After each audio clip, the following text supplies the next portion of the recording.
So here I have a little of a modern rustic decoration for maybe for a buffet. If people are not too sensitive, they could even have this as a table decoration so that they could look here through. But I would say it's more for on a buffet on a sideboard. So let me tell you what I have here.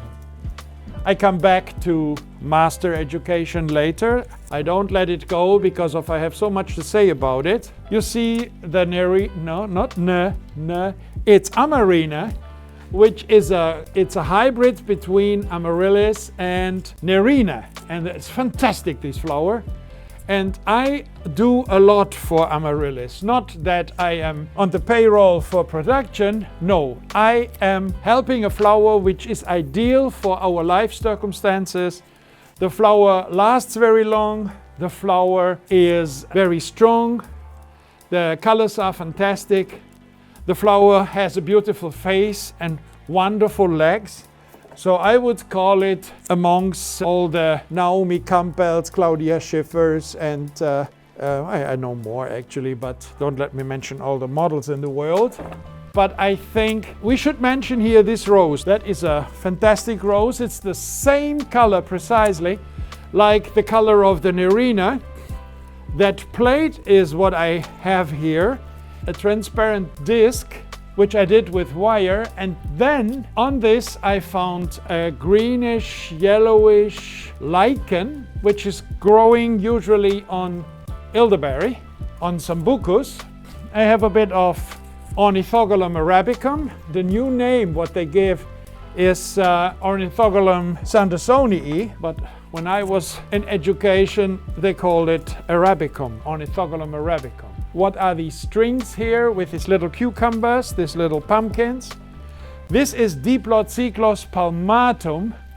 And when we have people from Taiwan here on the web, then we can say Dutch florists, designers, and guest designers in Taiwan, they found the Diplodociclos. Me too, I was also there at that time, but I don't want to mention myself first because of the Dutch colleagues. They brought it to their gardeners in Holland, and nowadays you can have these wonderful strings in a little box for a bearable price, and especially in times when vines like ivy, honeysuckle, lonicera and all this, when this is not so available, then you are happy when you have something which is draping down. So this is a structure all handmade, and we want to teach in our classes for masters how to build props. So this is a feather stone. It's just a concrete material which has a little stone debris in there. It is drilled in an iron bar wrapped with the clematis bark. That is the bark of the clematis. These are just stronger wires, and we wove the candlestick also with wires. This is very stable. This is something which is good to have the right color, but we should glue it. We put the flowers here in a tray, and the tray has a biodegradable foam here. I don't want to start a discussion about foam now. I keep myself out of this, but for the future, I think we should really look out for less oil-based flower arranging aid. So before I get to the next work, then I want to really tell you how I do my plannings. Is there a chance now, Angelica, that we show a few sketches? Yes, of course. So now we need to turn that around. A perfectly symmetrical work. What we really want to do in the future for the class of masters, that we go very much into the design rules, that we go into symmetry, asymmetry, the line orders. For example, radial, parallel, overlapping, diagonal, winding, free line order, all this. That we speak about relationships between height and depth and width, and the directions in which a design is dominant. For like this one is symmetrical and it is more wide like high in general. So about all of this, then talking about if there is a point of emergement, where is it? Here there are 20-30 points of emergement because of these lines never join together, and all that needs to be discussed. So that Master of Floristry knows about the rules, the design rules, even if the personal style is a little different. So I think we should really look out for that.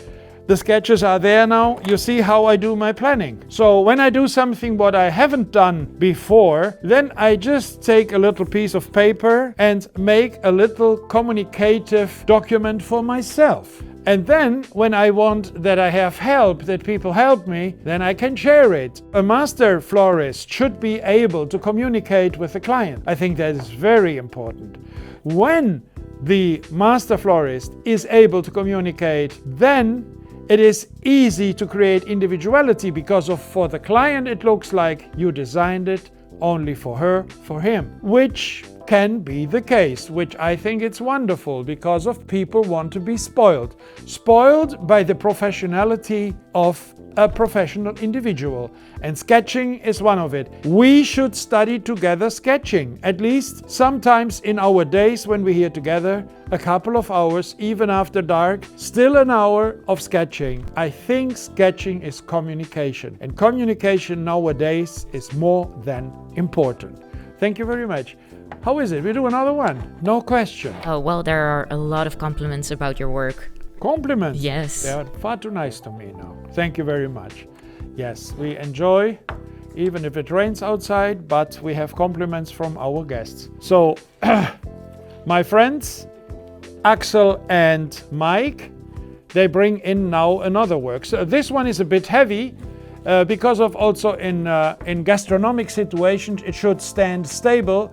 Therefore, we have this fada stones, which is this concrete melted stone thing. And it has its weight, but it's also possible on a brick of wood. There's a question. Well, this question is like coming back to the sketches we just showed. Alina says how to implement ideas correctly if there are a lot of ideas in my head, but when I start doing it, it doesn't work.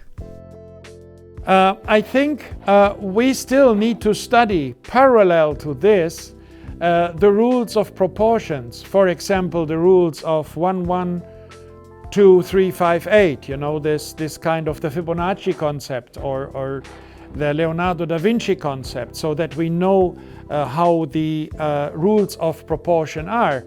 And that we know actually if we have too many expressive ideas side by side, then we lose actually the clear expression of a work.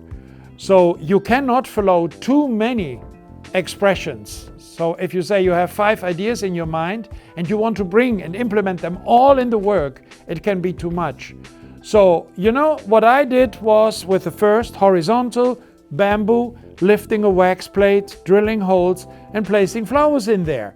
But the target was actually, how do I find an interesting charismatic idea with a character, bamboo and wax, to place my flowers. So that is in parallel. So, but the only really important idea is drilling holes and placing flowers in there, reaching the water. And here it was building a platform in a structure with many flowers which are standing down in water, but building that colorful platform. And the candles and all that is just little touches. I always do this like a chemist or a pharmacist who takes a few drops to change the substance. You know, a little bit. In Russia they say chut-chut, chut-chut, you know. So, okay, let's go for another. All right.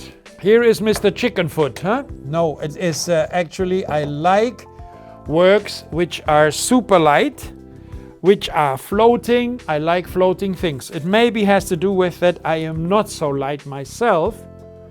Thank you very much for watching. Please hit that like button if you enjoyed it. Want more content like this? Subscribe to our channel. We go live every other week, outside from school vacations, and try to upload fun content regularly. Now, I would like to take some time to thank our 15 amazing patrons: Linda Nielsen, Ionella Poggio Valistani, Thomas Cleffy, Lisa Florista, Anja Langeveld, Angela Hurd, Timmy Huskinson, James Malloy, Helga Tsukure, Suzanne Lam, Suliko Zvilava, Brochar Svetlana, Michaela Wilding, Anita de Vries en Sanyi Yellow. Now, I like to pass the mic to Mike from the past to explain what Patreon is. If you would like to support us in making these videos, then you can do so now through our Patreon. Patreon is a platform on which you can give creators like us a bit of financial support. As you might understand, doing these live streams and creating these videos is very time consuming and pretty costly too. We have to prepare a day before, shop for all the materials, go to the flower auction to buy the flowers, etc. We really like to keep offering these kinds of videos to the public for free, but since we are a very small family business with a limited funding, it is quite taxing. The sad truth is, if things keep like this, we probably have to do less live streams. However, the thing is, we actually want to do more on YouTube, create more videos, tutorials, fun projects, and perhaps even stream more often. So that's why we thought about starting a Patreon. Now, when you support us on Patreon, it's definitely not a one-sided thing. At least, it doesn't have to be. You will get some fun things in return. For example, you will get a thank you in the credits of every video, because without your support, they wouldn't be possible. Another example is exclusive behind-the-scenes footage. You often ask us how we make the frames and the bases that we prepare and build upon during the live streams. On our Patreon, we will post pictures and sometimes videos of us creating them. Besides that, you will be able to see our newly edited videos ad-free. We have many more things planned for the future, and if the Patreon grows, we could even start doing some Patreon exclusive online masterclasses and lessons there. So, hop on over to patreon.com/flowerschool and you can become one of our patrons today. Again, thank you very much for watching and see you in the next video.